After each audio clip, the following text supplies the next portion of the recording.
तुम किसी भी उपाय से देवी मातंगी को पावन गंगा के जल में प्रविष्ट कराओ, वहीं श्री महाकाली का आविर्भाव होगा। गणेश,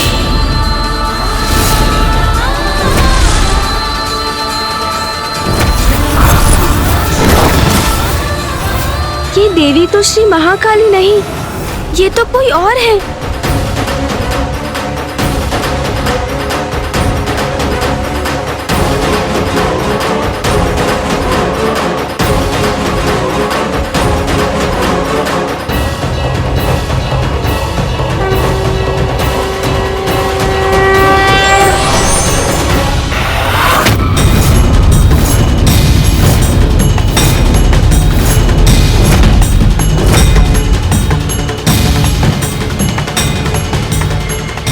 गणेश, वो देखो।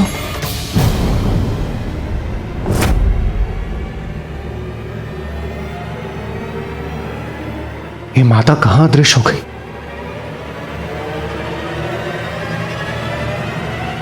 माँ श्री महाकाली का आविर्भाव हो रहा है।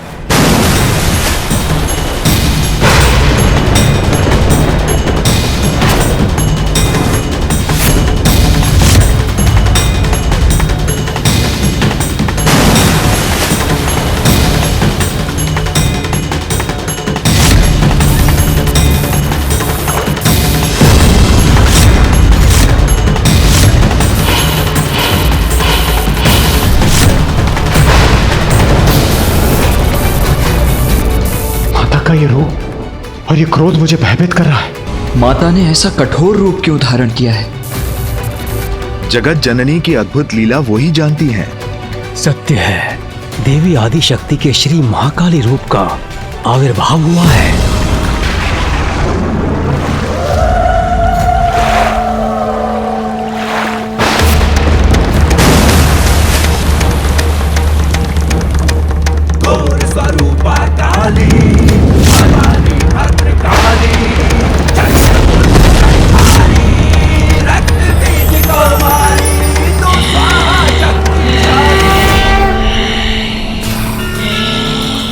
माँ प्रणाम, प्रणाम श्री महाकाली।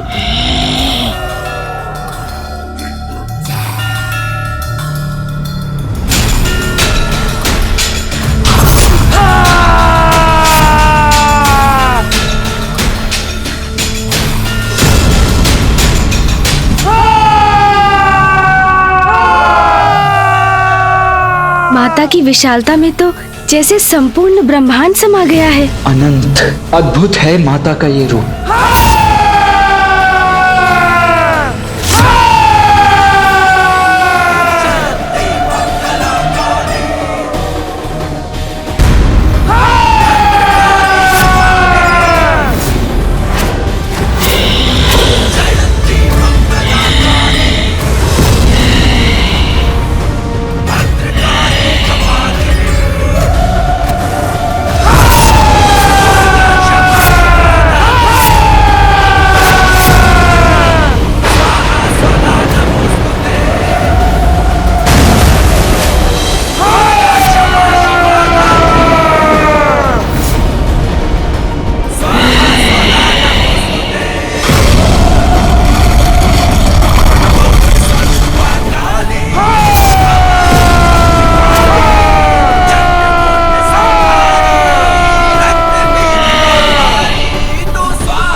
माता श्री महाकाली की दिव्य भव्यता को मैं नमन करता हूँ।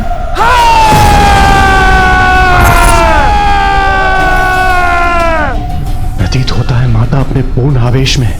जय माता श्री महाकाली, आपके दर्शन पाकर हम धन्य हुए माता।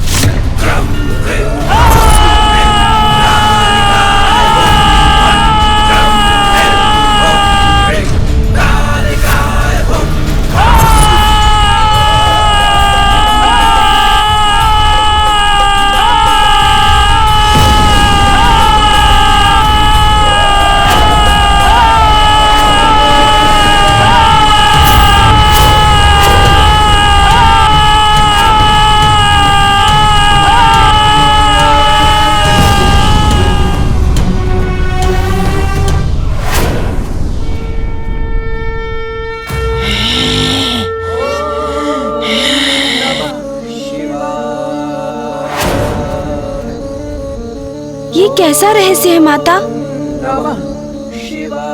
कौन है? कौन है जो मेरा रहस्य जानना चाहता है? कौन?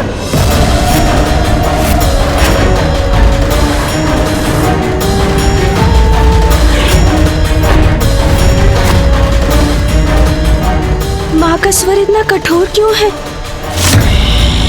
श्री महाकाली के इतने कठोर वचन के पीछे अवश्य कोई कारण है। श्री महाकाली ने अपने वास्तविक स्वरूप में दर्शन दिया है। अवश्य ही कुछ घटित होने वाला है। तू जानना चाहता है? तू कौन जानना चाहता है? बोल, तू जानना चाहता है मेरा रहस्य? प्रणाम माता महाकाली। वो मैं इतनी देर से प्रार्थना कर रहा था। रहस्य जानना है, रहस्य जानना है, तो अब क्या हो गया? तेरे मुख से बोल किसने छीन लिए? बोल।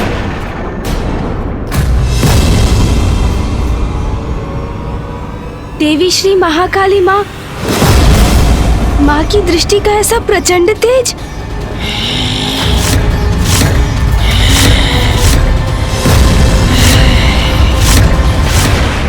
माँ के इस रूप के दर्शन के पीछे का कारण मुझे जानना ही होगा। माँ, हम सभी आपकी लीला समझना चाहते हैं, उसका रहस्य जानना चाहते हैं। माता, ये सब मेरा ही अपराध है। नहीं इसका कारण हूँ माता।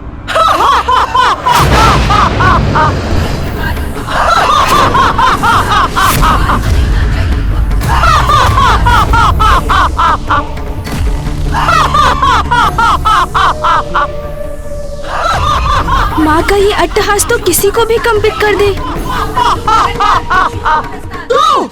तू है उसका कारण। कौन है तू? मेरी इच्छा के बिना कुछ भी करने वाला। सारा संसार में जो भी होता है मेरी इच्छा के कारण होता है। साधारण सा कोमल सा पत्ता भी हिलता है तो वो भी मेरी इच्छा से। तूने श्राप दिया था रे, क्योंकि वो मेरी इच्छा थी।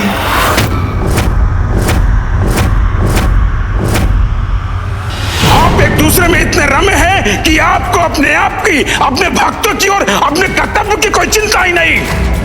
यदि ऐसा है तो आप किसी निर्जन स्थान पर वास क्यों नहीं करते? तू तो मेरी सृष्टि रूपी लीला के चक्र का एक कण मात्र है, मात्र एक तुच्छ भाग है, तुच्छ भाग है, तुच्छ भाग है। वो चक्र स्वयं मैं हूँ, तू नहीं। और वो लीला चक्र यदि गतिमान होता है तो मेरे कारण, वो लीला चक्र यदि गतिमान होता है तो मेरे कारण। पूछ, पूछ तेरे मन में क्या प्रश्न है?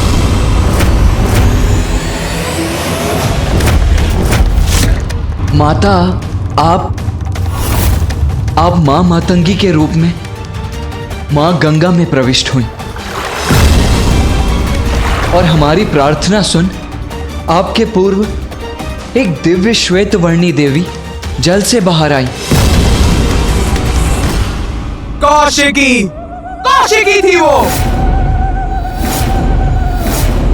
पवित्र श्वेत मौलिक वो बाहर आई और उसके श्वेत तत्व के बाहर आने के बाद गंगा की जलधारा में शेष था। स्याह, केवल स्याह? श्री महाकाली आप? हाँ, मेरी शक्ति जानना है क्या? जानना चाहता है वास्तव में मैं कौन हूँ? तो जान, संसार में ऐसा क्या है जो मैं नहीं। स्याह अंधकार अनंत होता है, जिसके आदि और अंत का किसी को ज्ञान नहीं, वही काल है और सभी उसी काल के बंदी हैं। और मैं हूँ उस काल की अधिष्ठात्री। मैं श्री महाकाली।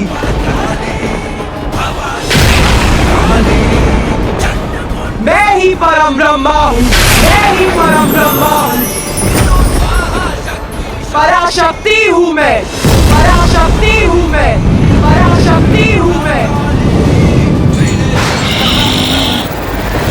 विशाल विहंगम है माता का ये रूप, अद्भुत है उनकी महिमा। माता महाकाली, हम सभी नतमस्तक हैं आपके समक्ष।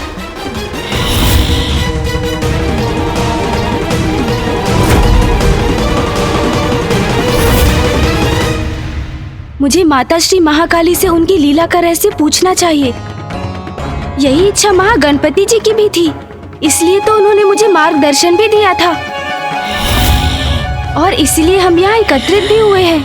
माता ने जो स्वर्णिम अवसर हमें दिया है उसे गंवाना सर्वथा अनुचित होगा। मुझे माता से निडर होकर प्रश्न करने ही होंगे। हे माँ, मेरे प्रश्न के लिए मुझे क्षमा कीजिएगा। पूछ, पूछ अपने प्रश्न पूछ। माता, मेरी जिज्ञासा है। मैं जानना चाहता हूँ कि क्या परम ब्रह्म अनेक है? क्योंकि जब मैंने महादेव की कथा सुनी थी तो मुझे ज्ञात हुआ था कि वो ही परम ब्रह्म है।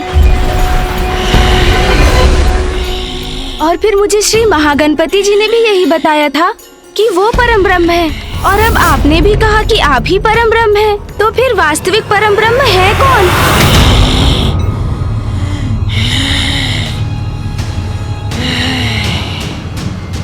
उत्तम, अति उत्तम प्रश्न पूछा है रे गणेश। सत्य है, सत्य तो यही है कि परम ब्रह्म एक ही है और हम सब उसी महाशक्ति के रूप हैं। किंतु वो तो अव्यक्त है, निरंकार है, सर्वत्र व्याप्त। उनका ना कोई आरंभ है और ना ही कोई अंत। वो तो बस है एक सर्वोच्च अस्तित्व के रूप में। किंतु माता, यदि संसार में एक ही परम ब्रह्म है, एक ही महाशक्ति है, तो वो भिन्न रूप क्यों लेती है? गणेश, तू तो बड़ा बुद्धिमान है रे। तेरी जिज्ञासा शांत करनी ही होगी। ध्यान से सुन।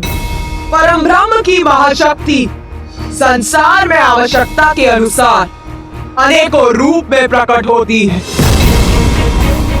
वही परम ब्रह्म महादेव के रूप में प्रकट हुए और श्री महागणपति जी के रूप में भी। वही श्री महाविष्णु संसार में नारायण के रूप में प्रकट हुए।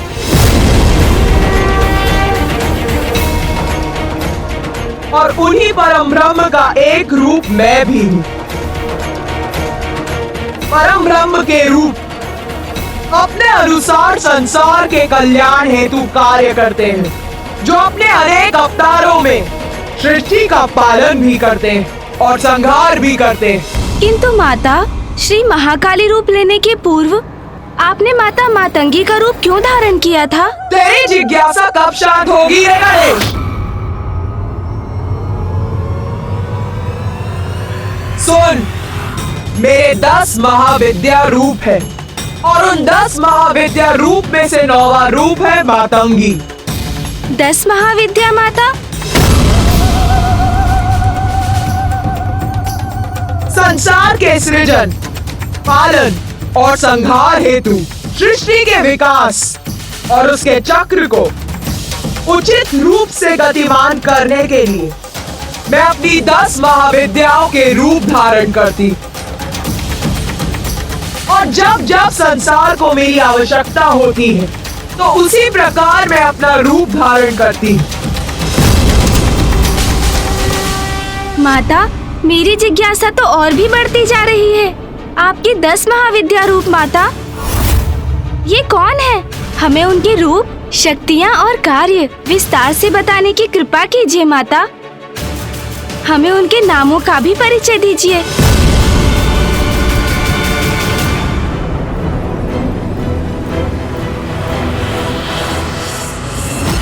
मेरी 10 महाविद्याओं के नाम है काली, काली,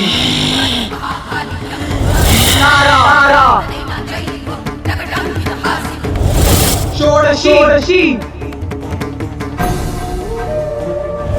भुवनेश्वरी भैरवी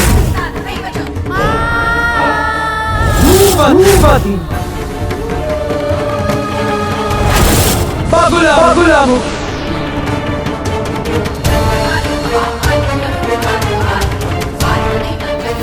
मातंगी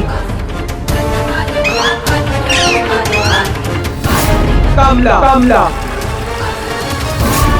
छिन्नमस्तिका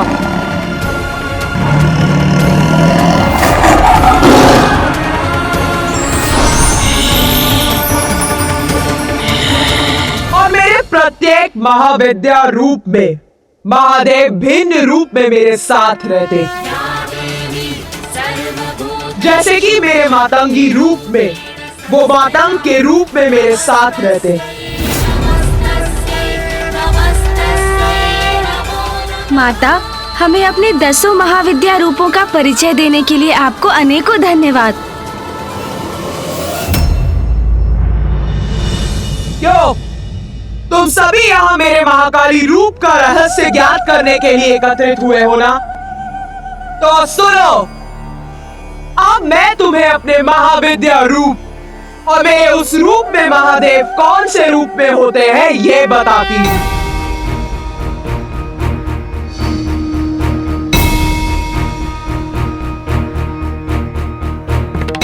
मेरा सर्वप्रथम महाविद्या रूप है काली।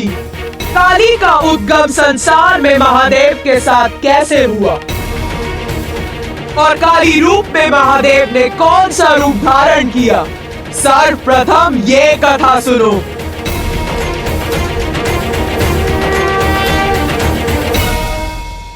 प्रलय के उपरांत संसार नष्ट हो जाता है, कुछ शेष नहीं रहता।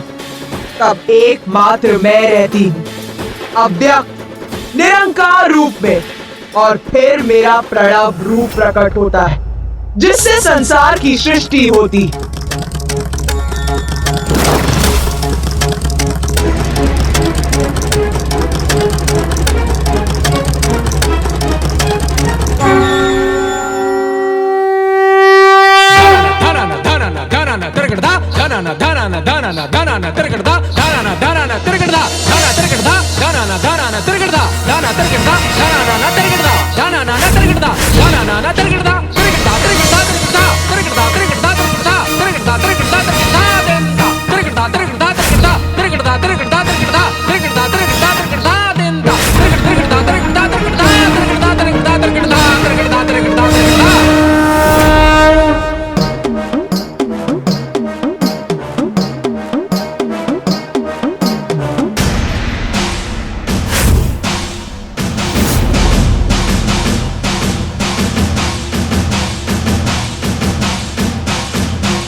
देवी पार्वती आप एक ही तत्व हैं। समय आने पर देवी लक्ष्मी नारायण की पत्नी बनेंगी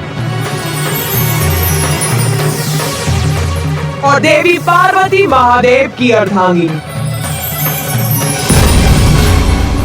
महादेव और देवी सरस्वती आप दोनों एक तत्व हैं। उचित समय आने पर देवी सरस्वती ब्रह्मदेव की पत्नी बनेंगी। आप सभी को अपने दायित्व, शक्ति और कार्य ज्ञात होंगे।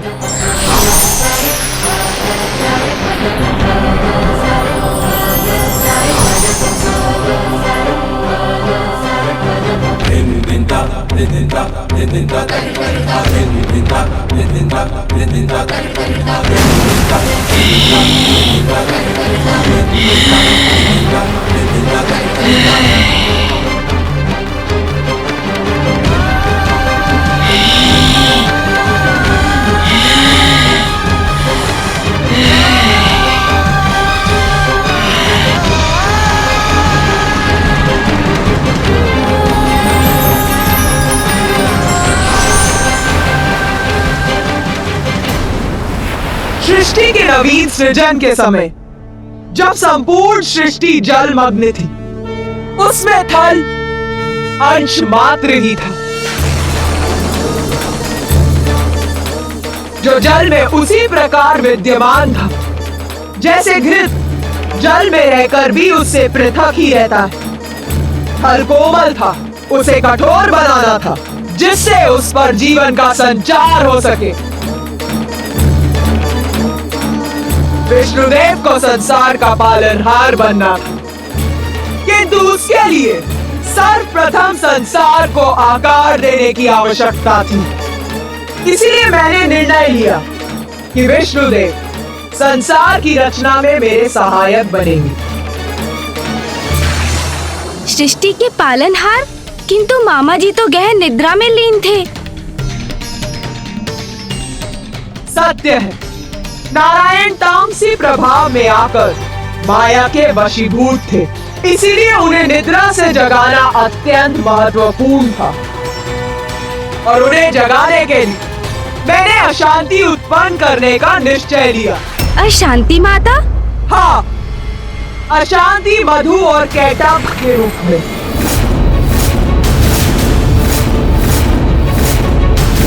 मधु और कैटब माँ, ये कौन थे? दो असुर जिन्हें मैंने अपनी माया स्वरूप देवी महामाया का रूप धारण कर उत्पन्न किया।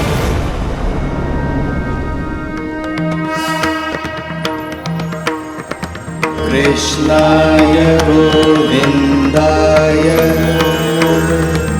गोपीजनवल्लभाय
उनके उत्पन्न होने पर मैंने उनमें प्राण का संचार कर उन्हें जीवन प्रदान किया।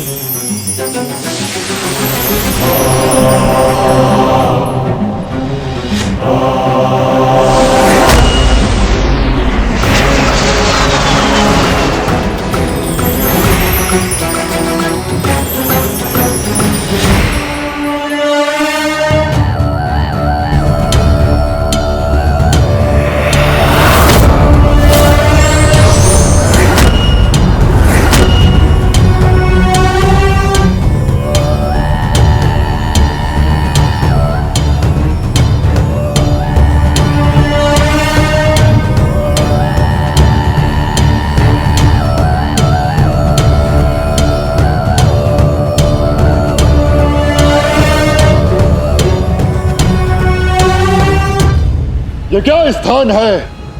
हम इस विशाल सागर के मध्य में क्यों हैं? कौन है हम? हम कौन है? कौन है हम? कौन है हम? कौन है हम? वत्स,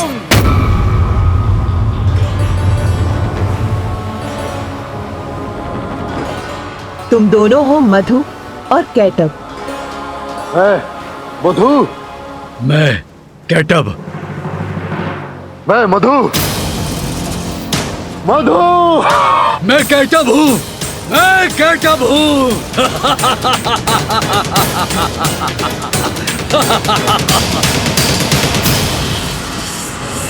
किंतु तुम कौन हो देवी? मैं हूँ महामाया और तुम्हारा जन्म मेरी लीला से ही हुआ है।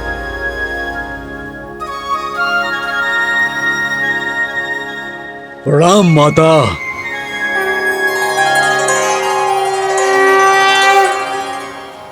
हमारे नामों के अतिरिक्त हमारा क्या परिचय है? पुत्रों, तुम दोनों अत्यंत शक्तिशाली असुर हो और इस जल में तुम्हारी उत्पत्ति का एक अति विशेष कारण है। माता, क्या है वो कारण? क्या है हमारे जन्म का उद्देश्य? युद्ध करना है तुम्हारा उद्देश्य। युद्ध? नारायण से युद्ध। जाओ और अपने जन्म का उद्देश्य पूर्ण करो। नारायण से युद्ध करो। देवी महामाया, आपके कारण ही हमारा अस्तित्व है। आपने ही हमें हमारा नाम दिया है, हमारा मार्गदर्शन किया है। इसलिए देवी, आपका आदेश है कि हम विष्णुदेव से युद्ध करें, तो ऐसा ही होगा।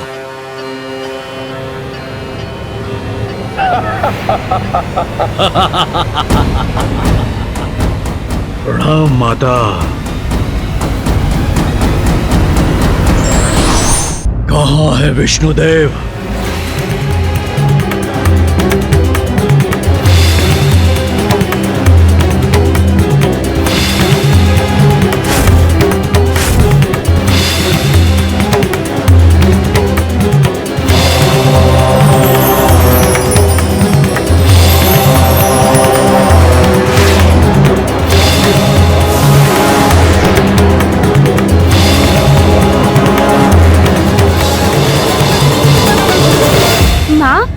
मधु और कैटब को मामा जी के साथ युद्ध करने का आदेश दे दिया।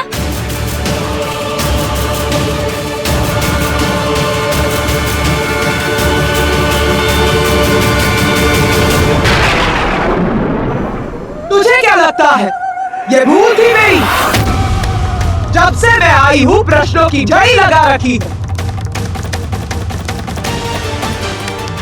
मैं तेरे प्रश्नों का उत्तर दे रही हूँ क्योंकि तू मेरा रहस्य जानने के लिए इच्छुक है कि तू मेरी ही लीला पर प्रश्न उठा रहा है। हाँ, भेजा मैंने उन दो असुरों को नारायण से युद्ध करने के लिए।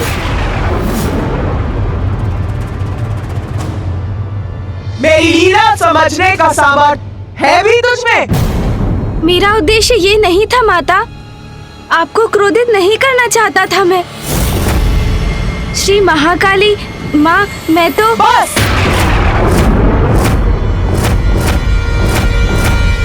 अब और कुछ नहीं।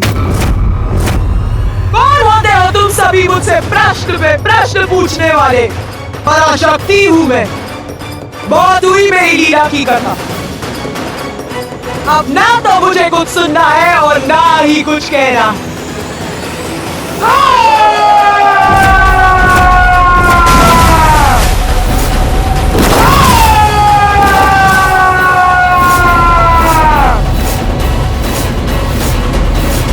जा, नहीं बताती मैं अपना रहस्य। ये क्या कर दिया मैंने? माँ श्री महाकाली माँ के कोप को जागृत कर उन्हें हमसे रुष्ट कर दिया।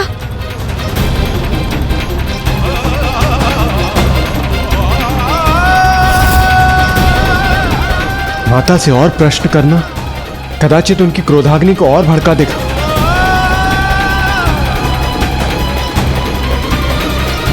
बस, बहुत हुआ। अब मैं यहाँ एक पल भी नहीं रुकूंगी।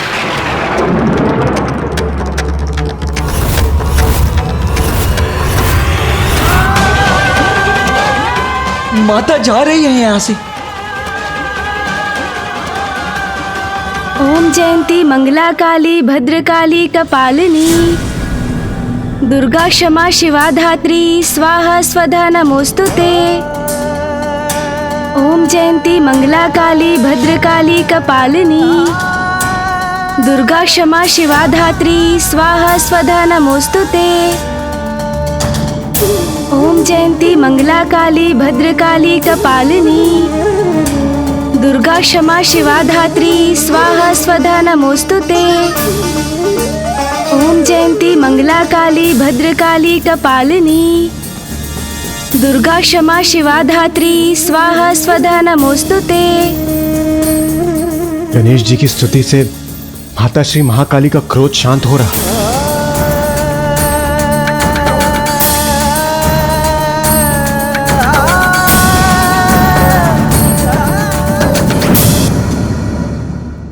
माँ, माँ,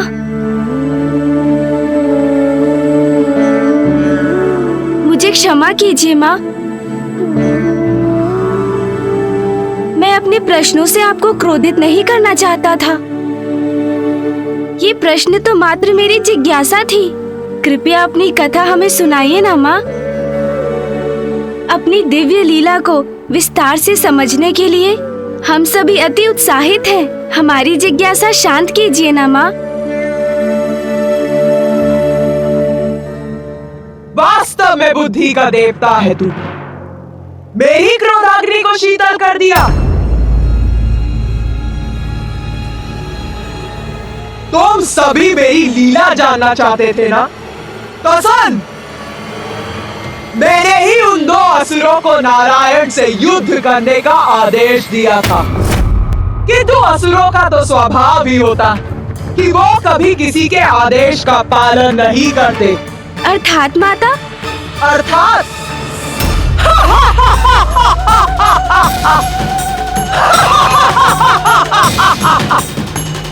नारायण तक पहुंचने से पूर्व मधु और कैटब की कुदृष्टि ब्रह्मदेव पर पड़ गई।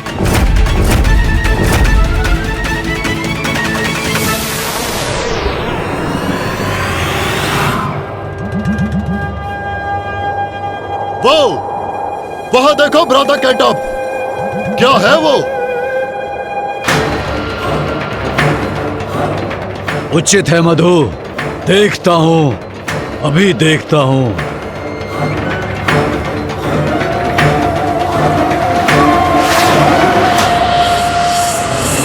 क्या तुम भी वही देख रहे हो जो मैं देख रहा हूं? एक उच्च आसन पर कोई वृद्ध देवता प्रतीत होता है। हाँ मधु, किंतु इस वृद्ध देवता को इतने ऊंचे आसन की क्या आवश्यकता है? उचित कहते हो भ्राता, उच्च स्थान तो बलवान को प्राप्त होना चाहिए, हमें प्राप्त होना चाहिए। विष्णु से तो बाद में युद्ध करेंगे, पहले इस वृद्ध देवता को आसन से उतारते हैं, इसका स्थान छीनते हैं।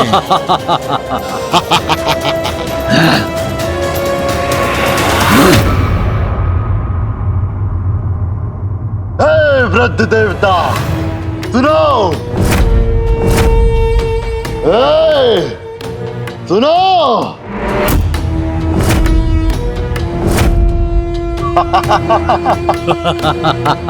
ये दो असुर कौन हैं?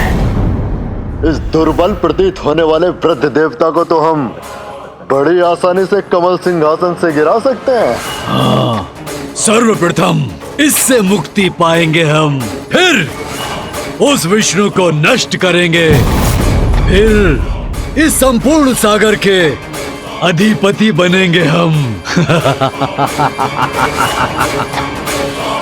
ये कुरूप असुर मेरे इतने निकट, इन्हें देखकर ही इनसे घृणा हो रही है मुझे। वृद्ध देवता, यहाँ एकाकी बैठकर क्या कर रहे हो? मैं वृद्ध नहीं हूँ। मेरे ये श्वेत केश मेरे ज्ञान के प्रतीक हैं और ये मेरा स्थान है। मुझे जहाँ होना चाहिए मैं वहीं हूँ। नहीं, ये स्थान तुम्हारे लिए उपयुक्त नहीं है। तुम्हें इस ऊंचे आसन की कोई आवश्यकता नहीं। इसके योग्य नहीं हो तुम। चलो उतरो यहाँ से।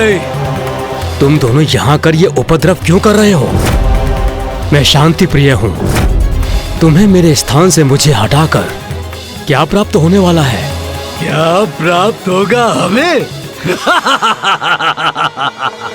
बस, अब और प्रश्न उत्तर न आए। दूसरों को सताने में ही आनंद है, इतना भी नहीं समझते।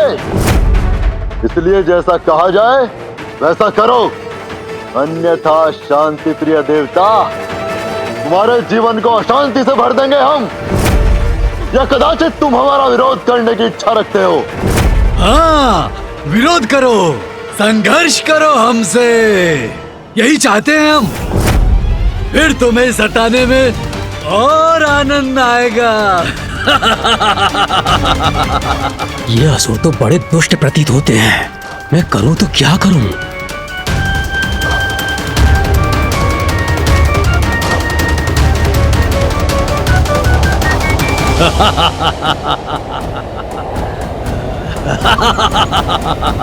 प्रतीत होता है ये उद्दंड असुर थमने वाले नहीं। उतरो नीचे इस आसन से, अन्यथा हम बलपूर्वक गिरा देंगे तुम्हें। इसके योग्य नहीं हो तुम। चलो उतरो यहाँ से। इस विकट परिस्थिति में कौन सहायता करेगा मेरी?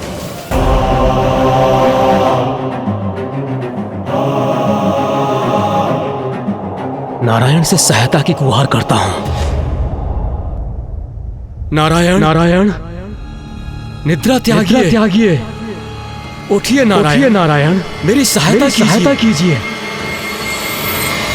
नारायण, विष्णु को निद्रा से जगाने में क्या लाभ? सर्वप्रथम हम तुमको यहाँ से हटाएंगे, फिर तुम्हारे आसन पर स्थित होकर नारायण को सताएंगे, युद्ध करेंगे, विष्णु को भी पराजित कर देंगे हम।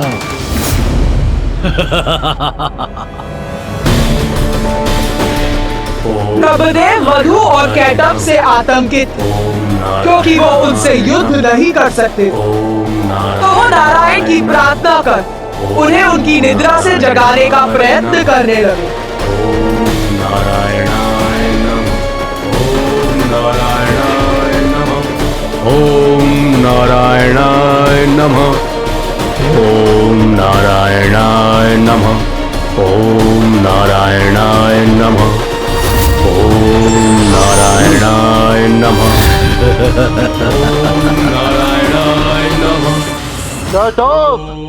वृद्ध देवता ऐसे नहीं उतरेगा। क्यों ना एक कार्य करें, इसके कमल की जड़ को ही विलक कर देते हैं। इसे गिरते देख बड़ा आनंद आएगा। अब न रहेगा आसन और न रहोगे तुम उस पर आसीन।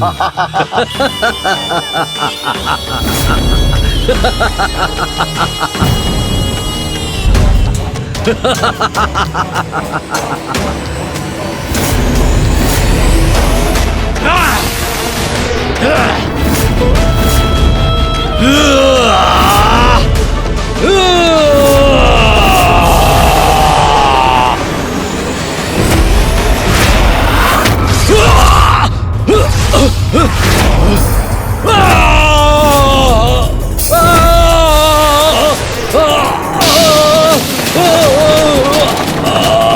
क्या हो रहा है? हमें आहत किसने किया? कौन है हमें नीचे गिराने वाला?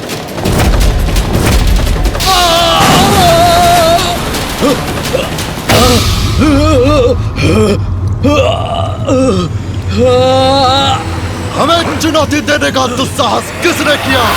किसने अपनी मृत्यु को आमंत्रित किया? मैं नारायण।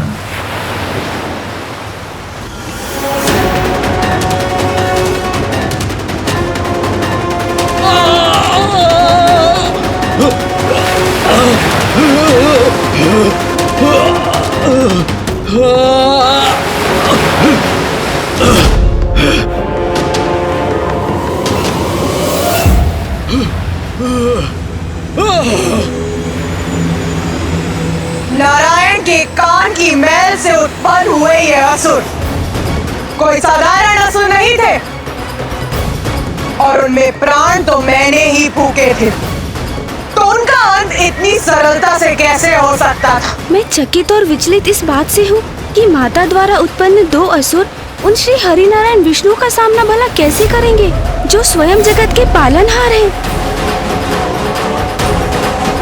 ब्रह्मदेव पर आक्रमण कर उन्हें आतंकित करने का दुस्साहस कैसे किया तुम दोनों ने?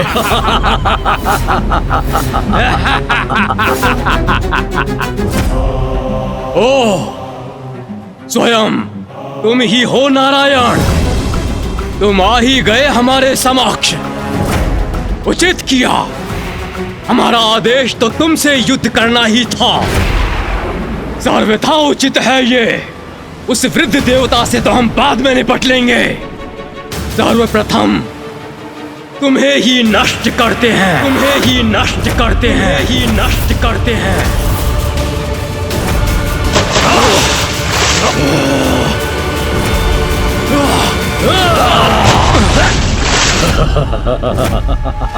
विष्णु, अब हम पर वार करने का दंड देंगे तुम्हें। अब तुम नहीं, मात्र तुम्हारे अवशेष शेष रहेंगे।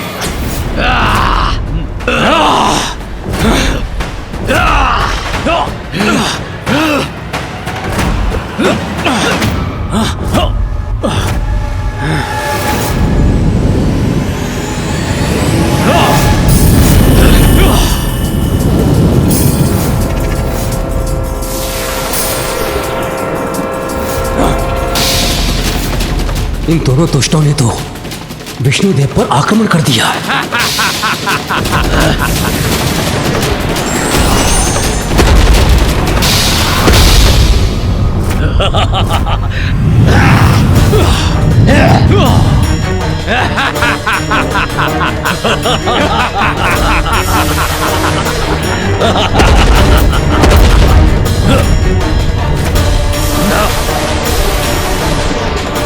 भ्राता कैटब, विष्णु ने तो हमारी ऊर्जा हम पर ही लौटा दी। हाँ भ्राता मधु, हट जाओ अपने मार्ग से, अपनी रक्षा करो। ये ऊर्जा तो मुझ तक पहुंचने ही वाली है, किंतु मैं रोक दूंगा इसे।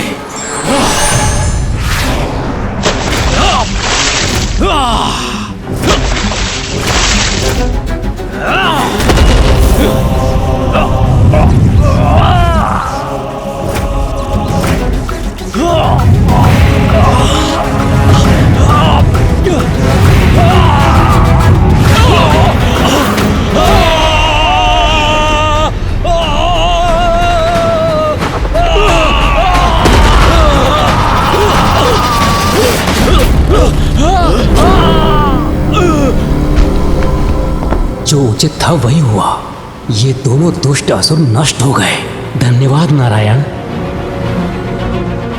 इन असुरों के साथ इनके आतंक का भी अंत हुआ। अब ब्रह्मदेव पुनः ध्यान मग्न हो सकते हैं।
ये कैसे संभव है? इन दोनों का तो वध कर दिया था नारायण ने। पुनर्जीवित हो गए ये, तो मैं पुनः इन्हें नष्ट करूंगा।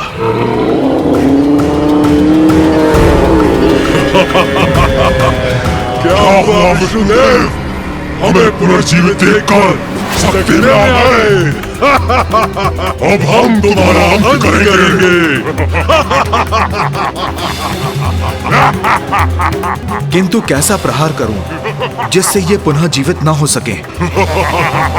करो गुरु, हमारे अंत के उपाय का विचार अवश्य करो। हम पर वार भी करो, किंतु हमारा अंत कदापि नहीं कर सकोगे तुम विष्णुदेव।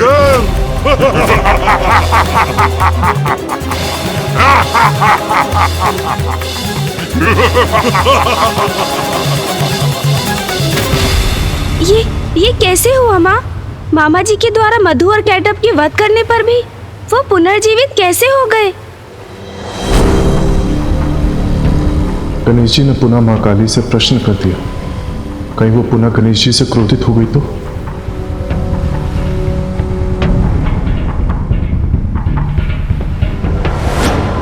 मैल तो आखिर मैल ही होती है, कितनी बार भी हटा दो पुनः एकत्रित हो ही जाती है।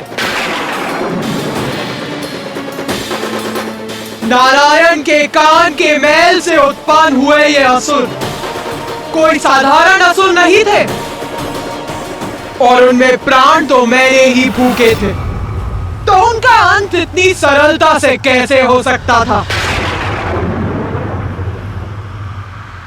फिर क्या हुआ माता? फिर क्या हुआ? फिर क्या हुआ? ये कैसा प्रश्न है?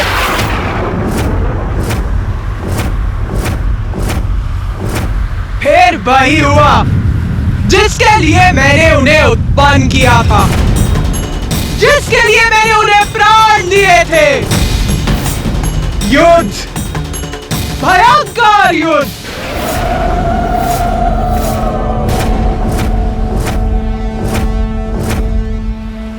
युद्ध हुआ उन दोनों असुरों और मामा श्री हरि नारायण के मध्य।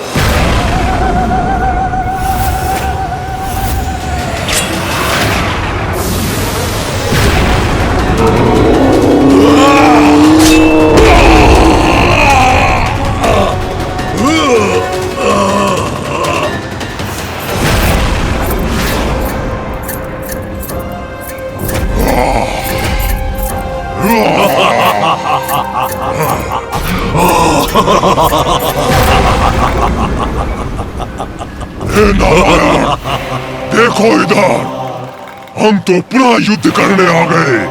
कुछ नहीं, तुम हमारा कुछ नहीं बिगाड़ सकते, अपितु हम तुम्हारा अंत अवश्य करेंगे।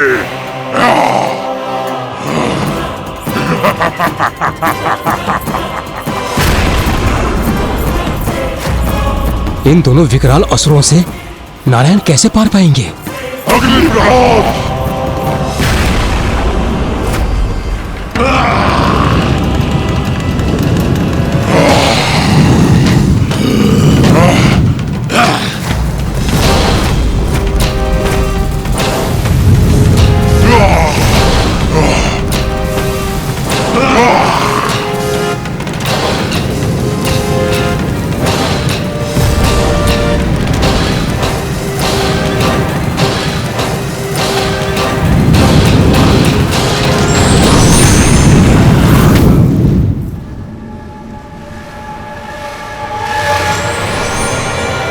कहाँ देख रहे हो तुम दोनों? मैं वहां नहीं, मैं यहां हूं।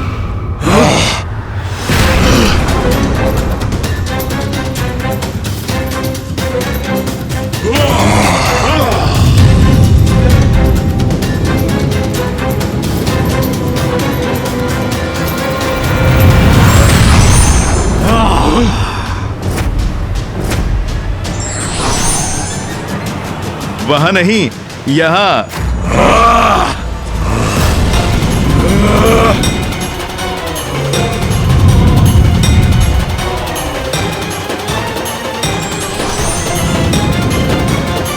तुम तो मुझे ढूंढ नहीं पाए, किंतु मेरे शस्त्र तुम्हें अब और समय नहीं देंगे।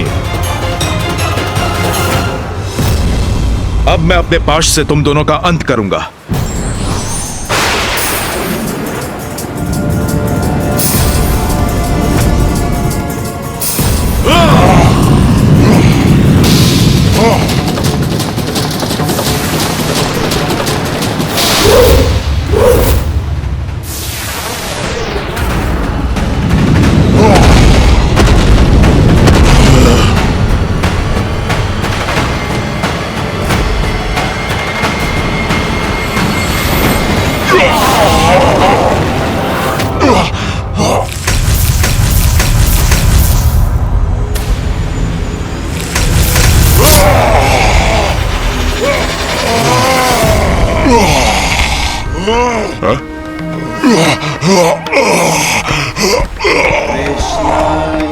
इस बार नारायण के प्रहार ने इतना कष्ट पहुंचाया है इन असुरों को कि कदाचित ये पुनः जीवित नहीं हो सकेंगे। तुम्हारी दुष्टता का ऐसा ही अंत होना था।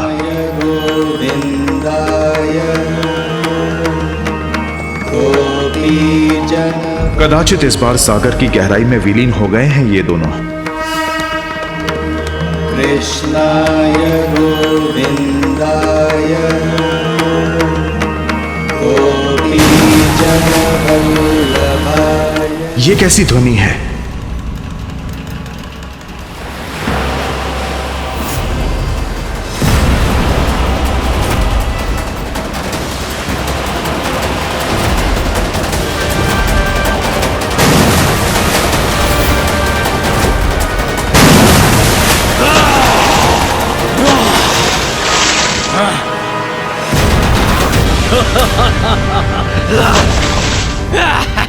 कहां जा रहे हो विष्णु? हम तो अब भी यही हैं। हमारा युद्ध अभी समाप्त नहीं हुआ है।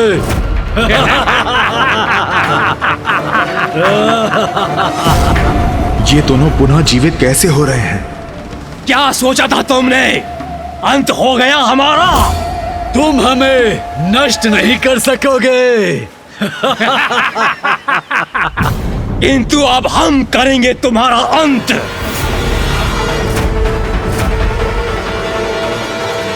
फिर वो युद्ध सहस्त्रों दिव्य वर्षों तक चलता रहा, कभी जल पर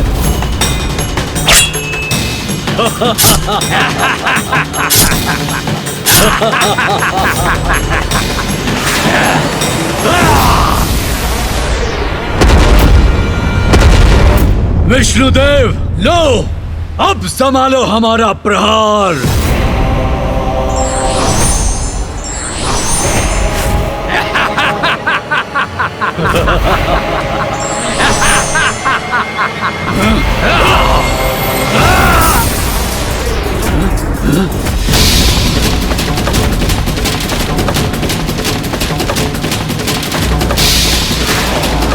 अरे ये कैसी ऊर्जा है? इससे भी अपना बचाव करना होगा हमें।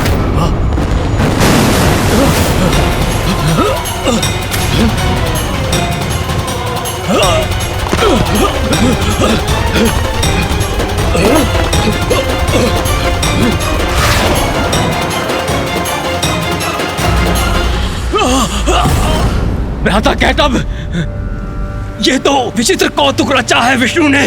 हाँ भ्राता मधु, जल को हिम में परिवर्तित कर दिया। इसका क्या कारण है? कारण अभी ज्ञात करना होगा। विष्णु से ही पूछ लेते हैं। ये क्या किया तुमने विष्णुदेव? जल को ही हिम बना दिया। हिम से वध करोगे हमारा? हिम से जड़ कर दूंगा तुम दोनों को। हिम से जड़ कर देगा हमें भ्राता कैटब? हाँ भ्राता मधु, ये तो छल है इसका। इससे हमें अपनी रक्षा करनी ही होगी। अब ये क्या करने वाला है?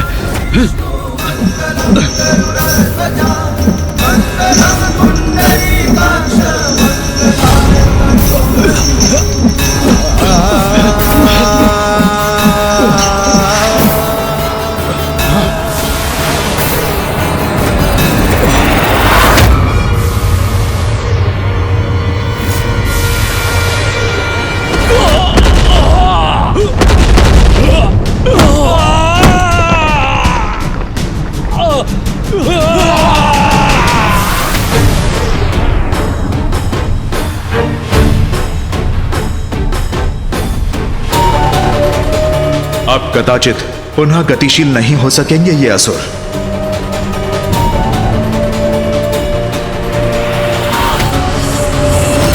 अंततः इन असुरों का अंत हो ही गया। और फिर कभी वो युद्ध स्थल पर पहुंच गया, जल के नीचे, किंतु युद्ध निरंतर चलता ही रहा।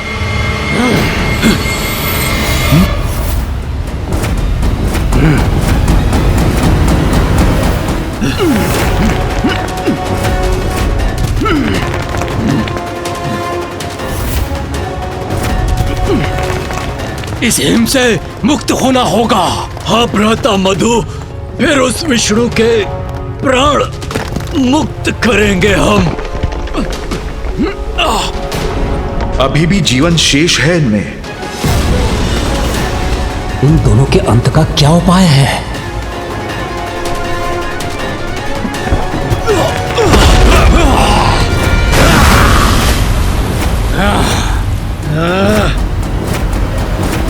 उत्तम क्रीड़ा थी ये विष्णुदेव, हमें आनंद आया। किंतु ये क्रीड़ा तो तुम्हारे अंत के साथ ही समाप्त होगी। इस बार किसी भी प्रकार इनका अंत अवश्य करूंगा मैं। विष्णुदेव, अभी तक तो इस वृद्ध ब्रह्मदेव के सिंहासन पर हमारी दृष्टि थी, किंतु अब हमें तुम्हारा आसन भी मोहित कर रहा है। यह अनेक शीश वाला जीव जिस पर स्थित होकर तुम हम पर वार कर रहे हो, तुम्हें पराजित कर मैं तुम्हारे इस आसन पर अवश्य स्थित होऊंगा। और मेरा भ्राता कैटभ इस वृद्ध ब्रह्मदेव के आसन पर। क्यों भ्राता कैटभ? हाँ भ्राता मधु, अब हमें ये शीघ्र करना चाहिए। इनका दुस्साहस अब सभी सीमाएं लांघ चुका है। अब इनसे निर्णायक युद्ध करना होगा मुझे। विष्णुदेव, अब शीघ्र तुम्हारे प्राण तुम्हारे शरीर से विलग करूंगा मैं।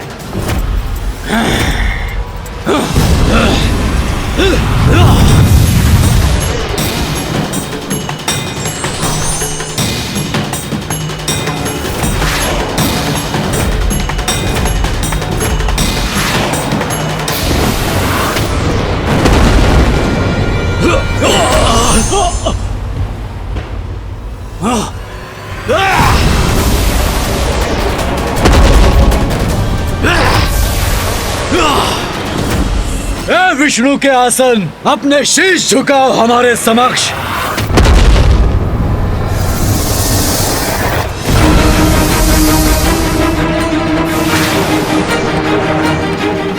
ये तो विष प्रहार कर रहा है हम पर।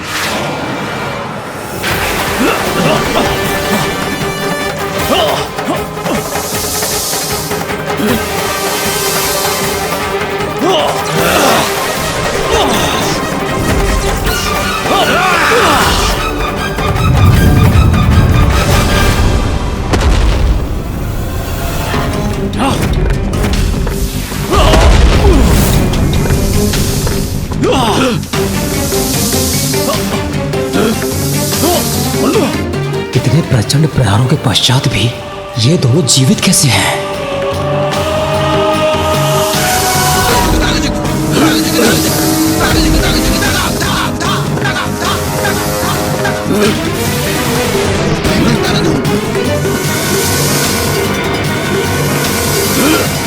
बस, बहुत हुआ दोस्त। अब तुम्हारे प्रहारों का भी अंत करना ही होगा।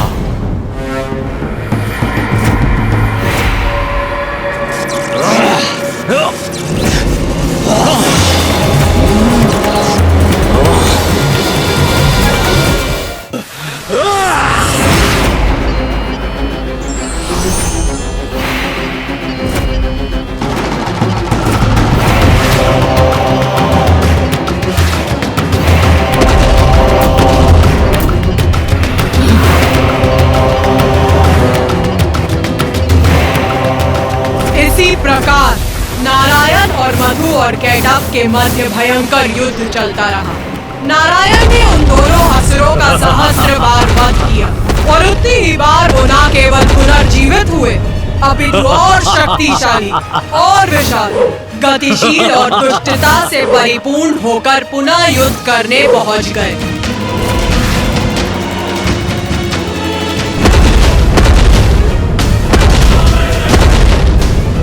ये कैसे असुर हैं जिनका वध नारायण भी नहीं कर पा रहे हैं?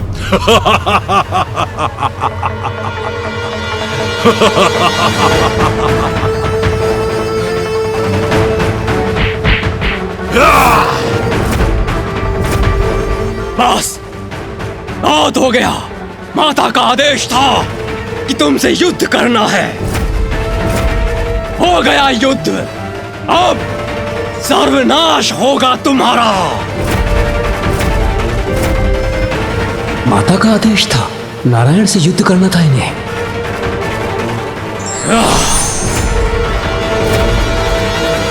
फिर क्या हुआ माता?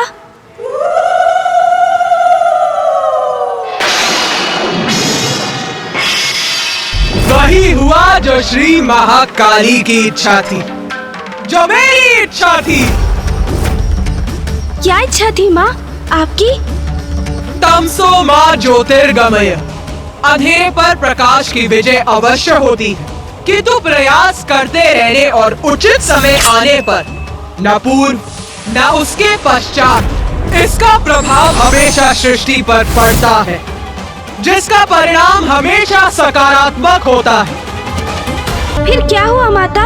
वही हुआ जो श्री महाकाली की इच्छा थी, जो मेरी इच्छा थी।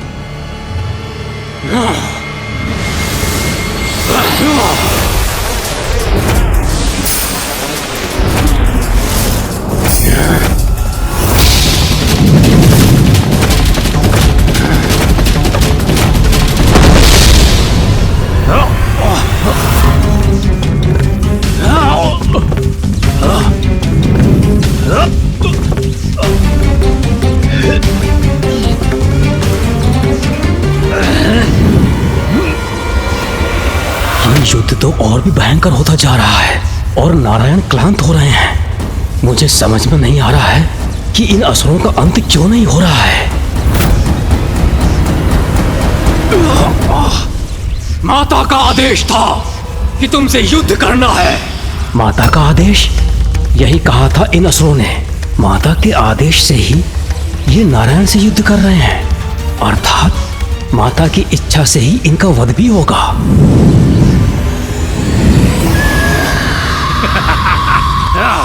उसी एक पल में अचानक से ब्रह्मदेव के ज्ञान चक्षु खुल गए और वो समझ गए कि जो भी हो रहा है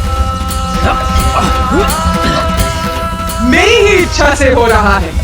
इस घटनाक्रम के स्रोत में मैं ही हूँ।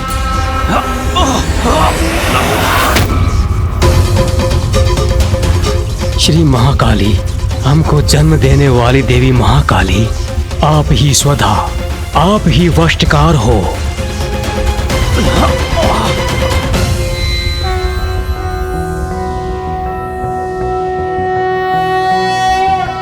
त्वं स्वाहा त्वं स्वधा त्वं हि वषट्कारः स्वरात्मिका सुधा त्वं क्षरे नित्ये त्रिधा मात्रात्मिका स्थिता अर्धमात्रा स्थिता नित्यायानुच्चार्या विशेषतः त्वमेव संध्या सावित्री त्वं देवी जननी परा त्वयैतद्धार्यते विश्वं त्वयैतत्सृज्यते जगत् त्वयैतत्पाल्यते देवी त्वमत्स्यन्ते च सर्वदा विसृष्टो सृष्टिरूपा त्वं स्थितिरूपा च पालने तथा संहतिरूपान्ते जगतोऽस्य जगन्मये महाविद्या महामाया महामेधा महास्मृतिर् महामोहा च भवति महादेवी महासुरी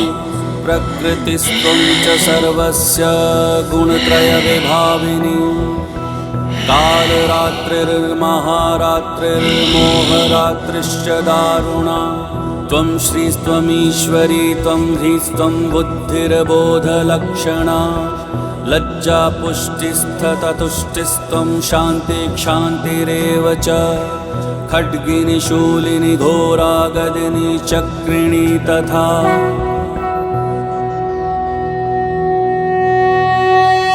स्वर भी आपका ही स्वरूप है। आप ही जीवनदायिनी सुधा हो।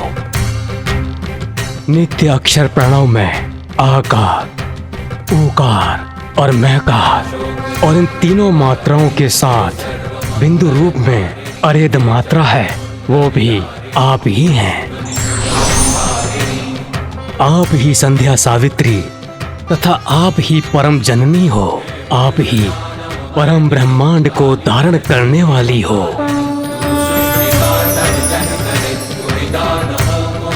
और आप से ही इस जगत की सृष्टि होती है। आप से ही इसका पालन होता है और कल्प के अंत में आप ही सबको ग्रास बनाकर प्रलय लाती हैं। जगत की उत्पत्ति के समय आप सृष्टि रूपा हो, पालन के समय आप स्थिति रूपा हो और प्रलय के समय संहार रूपा भी आप ही हो।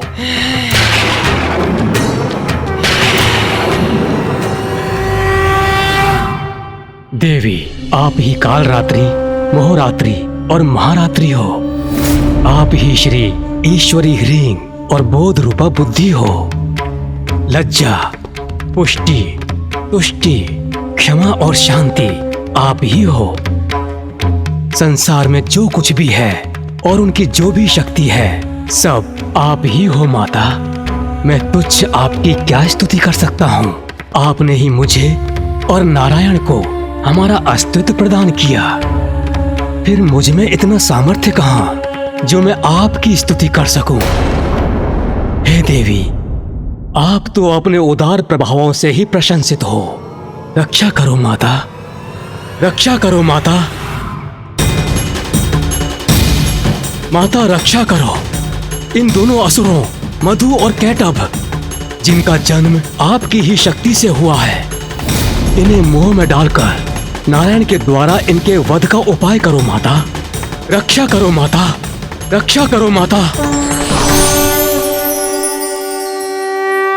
ब्रह्मदेव, मैं तुम्हारी स्तुति से प्रसन्न हुई।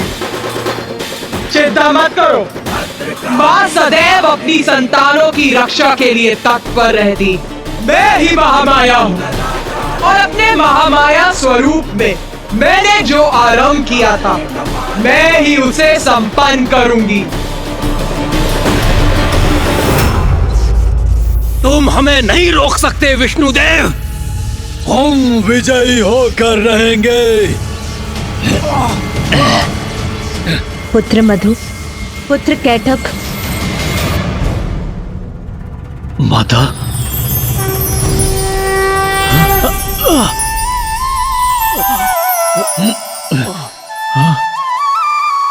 देवी महामाया? देवी महामाया ही इन असुरों का कोई उपाय करेंगी। देवी महामाया क्या इन असुरों को रोक सकेंगी? देवी महामाया की माया से अवश्य भ्रमित होंगे ये दोनों।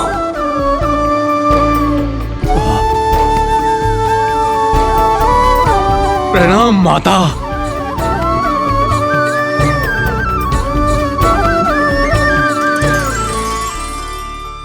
माता, आपकी आज्ञा का पालन कर रहे हैं हम। विष्णुदेव से युद्ध कर रहे हैं और विजय की ओर अग्रसर हैं। पुत्रों, इसमें कोई संदेह नहीं कि तुम दोनों बड़ी तत्परता और कुशलता से युद्ध कर रहे हो। किंतु युद्ध में विरोधी योद्धा का सम्मान भी एक योद्धा का धर्म होता है। विरोधी अर्थात अपने शत्रु का सम्मान। जो हमसे युद्ध कर रहा है, हम उसका सम्मान करें, ये तो हमारी प्रवृत्ति नहीं। पुत्रों, इसमें कोई संदेह नहीं कि नारायण इतनी कुशलता से तुम्हारा सामना कर रहे हैं। इसीलिए उनके सम्मान स्वरूप और युद्ध के पूर्व उन्हें एक वरदान दो। इसी में तुम्हारी महानता है। वरदान माता? हम अपने शत्रु को वरदान दें? हाँ पुत्रों, तुम दोनों अपनी अपार शक्ति प्रमाणित कर चुके हो। नारायण ने अनेकों बार तुम्हारा वध किया किंतु तुम पुनः जीवित हो गए।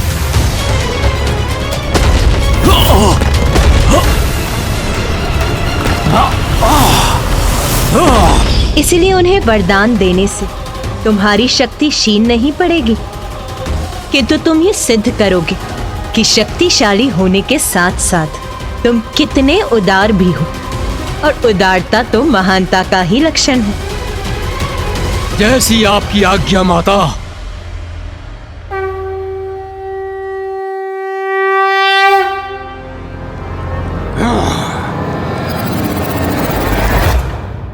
तुम्हें तो अपनी पराजय बहुत समय पूर्व स्वीकार कर लेनी चाहिए थी विष्णुदेव, किंतु तुम अपनी हट के आगे अड़े रहे, लड़ते रहे हमसे, ये जानते हुए भी कि युद्ध में तुम्हारा विजयी होना असंभव है।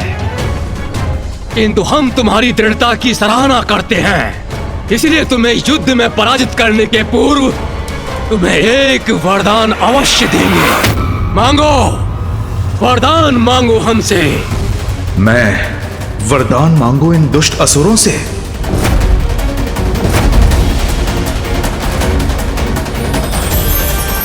मैं समझ गया, ये आपकी ही लीला है देवी।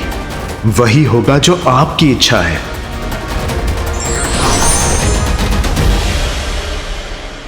इतना क्या विचार कर रहे हो विष्णुदेव? शीघ्रता करो, वरदान मांगो हमसे। ठीक है, यदि तुम मुझे वरदान देना ही चाहते हो तो मुझे वरदान दो कि तुम दोनों का अंत मेरे ही हाथों हो।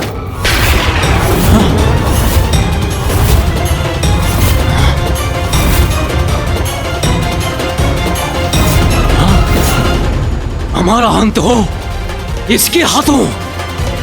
हम तो इसका अंत करेंगे, फिर ये हमारा अंत कैसे कर सकता है? भ्राता कैटअप, ये कैसा वरदान मांग लिया विष्णु ने?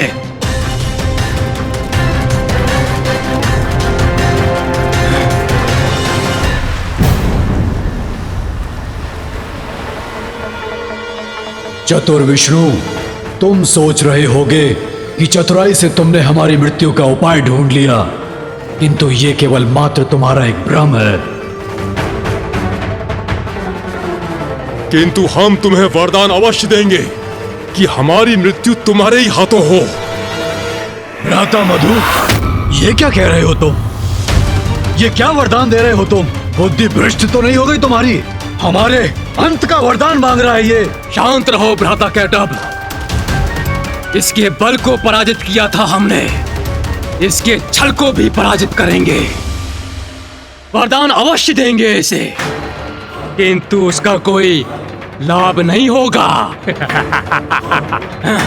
विष्णुदेव, वचन दिया है तुम्हें, इसीलिए वरदान भी अवश्य देना ही होगा, किंतु एक अवस्था में ही ऐसा हो सकेगा।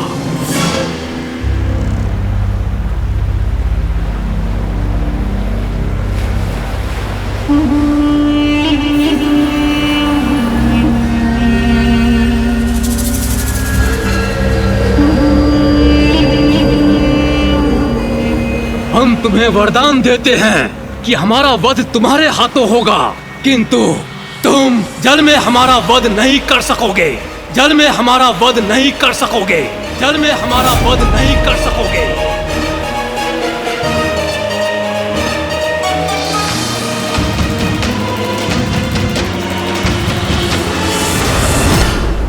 यहाँ तो सर्वत्र जल ही जल है, फिर इन दोनों का वध कहाँ करेंगे वो?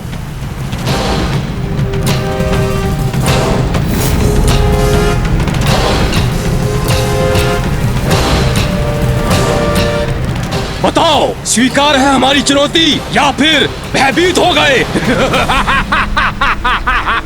स्वीकार है, स्वीकार है, स्वीकार है। तो प्रतीक्षा क्यों कर रहे हो? आगे बढ़ो, आओ वध करो हमारा। किंतु यदि मामा जी उनका जल में अंत नहीं कर सकते थे, तो फिर ये कैसे संभव था? वहाँ तो जल ही जल का विस्तार था। मैं कुछ समझा नहीं माँ। आपने ही मधु और कैटअप को मामा जी को वरदान देने का सुझाव दिया, और मामा जी को मधु कैटअप से ये वरदान मांगने के लिए प्रेरित किया कि वो उन दोनों असुरों का अंत कर सके। और फिर मधु ने वरदान भी दिया, किंतु ऐसी स्थिति के साथ जिससे मामा जी द्वारा उनका वध करना असंभव हो जाए। गणेश जी का प्रश्न तो सर्वथा उचित। ऐसी अवस्था में नारायण ने उन असुरों का वध कैसे किया होगा? गणेश के इस प्रश्न का उत्तर देवी श्री महाकाली के द्वारा ही दिया जाना उचित है। उचित किया मैंने। मेरा रहस्य समझना चाहते हो ना? समझ गणेश, समझ मेरी इच्छा के पीछे छिपे कारण को। यही मेरी लीला है और यही मेरी माया। माता की लीला का रहस्य तो मुझे अभी भी ज्ञात नहीं हुआ। यही तो है देवी महाकाली की लीला, जिसका रहस्य समझना सरल नहीं। उनके संकेत से ही मुझे सफलता का उपाय प्राप्त हुआ। इतना स्तंभित क्यों खड़े हो नारायण? क्या हुआ? हमारी दान वीरता से स्तब्ध हो क्या? अरे तुमने वरदान मांगा और हमने दे दिया, तो आओ अब युद्ध करो। करूंगा, अवश्य करूंगा युद्ध तुमसे, और वध भी करूंगा तुम्हारा। आओ वध करो हमारा, किंतु वहीं जहां थल जल में डूबा ना हो। सर्वप्रथम ढूंढो वो स्थान और तब अंत करो हमारा।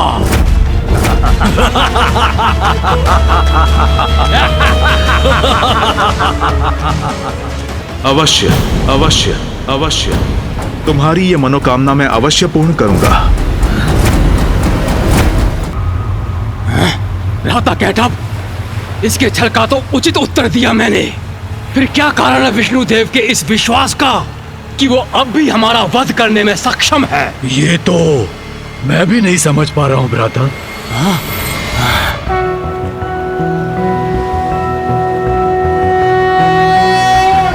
शांताकारं भुजगशयनं पद्मनाभं सुरेशं विश्वाकारं गगनसदृशं मेघवर्णं शुभांगं लक्ष्मीकान्तं कमलनयनं योगिरध्यानगम्यं वन्दे विष्णुं भवभयहरं सर्वलोकैकनाथम्।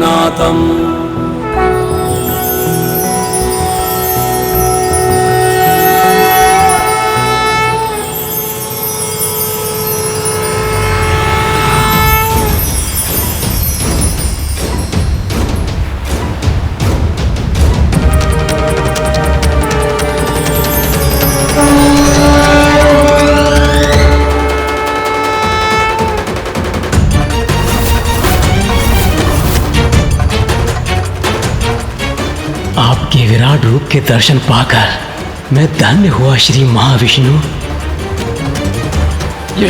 ये क्या हो रहा है? विष्णु ने अपना आकार इतना विशाल कैसे कर लिया?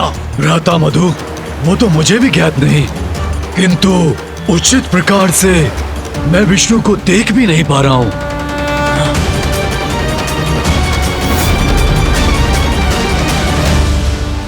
हमारा वध असंभव है, किंतु फिर भी मुझे भय का आभास क्यों हो रहा है?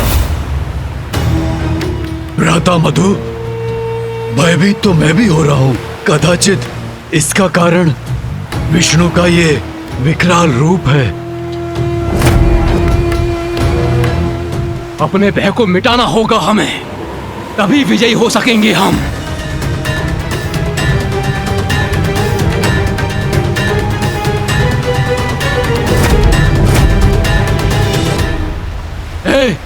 हे विष्णु, ये क्या कर रहे हो तुम? ये मत समझो कि तुम्हारे इस विशाल रूप को देखकर भयभीत हो जाएंगे हम। और तुम हमारा वध कर सकोगे? स्मरण रहे, स्वीकार किया था तुमने, जल में हमारा वध नहीं करोगे तुम, इसलिए तुम हमारा वध नहीं कर सकते। हाँ, क्योंकि यहाँ तो सर्वत्र जल ही जल है, और यदि आप अपने विशाल आकार से हमें भयभीत करना चाहते हो तो मत भूलो, हम भी विशाल आकार ले सकते हैं।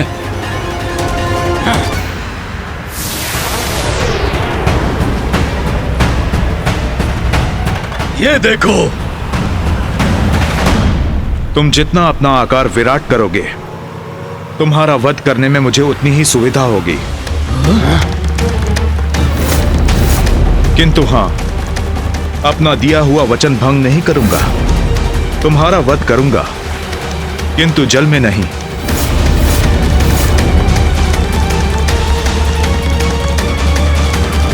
भ्राता कैटअप, हमारे विशाल होने से इसे सुविधा होगी।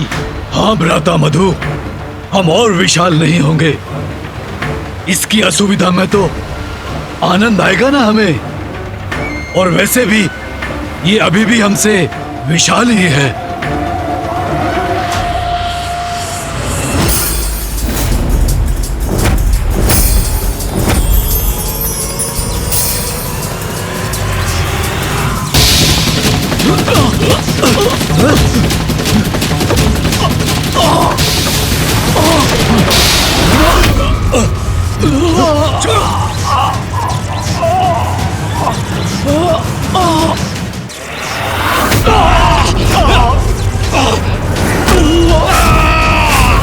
तुमने अपनी ओर क्यों खींच लिया हमें? दूर से युद्ध करो हमसे।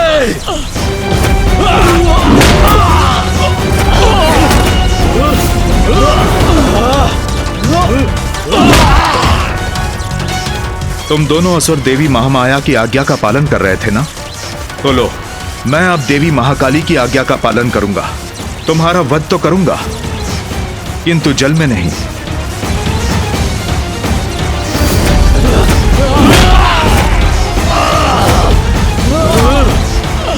अरे ये क्या कर रहे हो?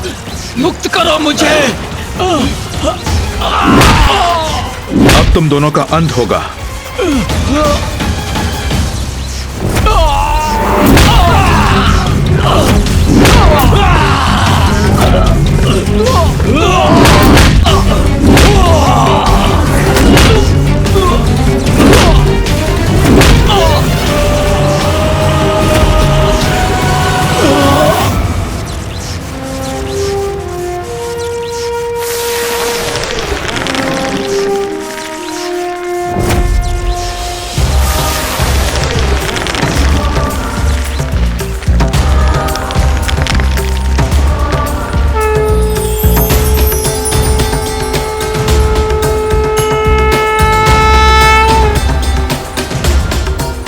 इन असुरों के साथ इनके आतंक का अंत करने के लिए आपको कोटि कोटि धन्यवाद नारायण।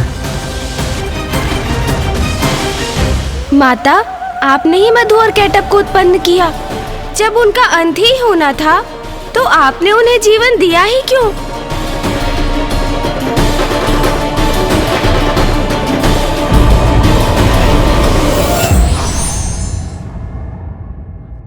ईश्वर के प्रत्येक कार्य के पीछे जगत कल्याण का महान उद्देश्य निहित होता है।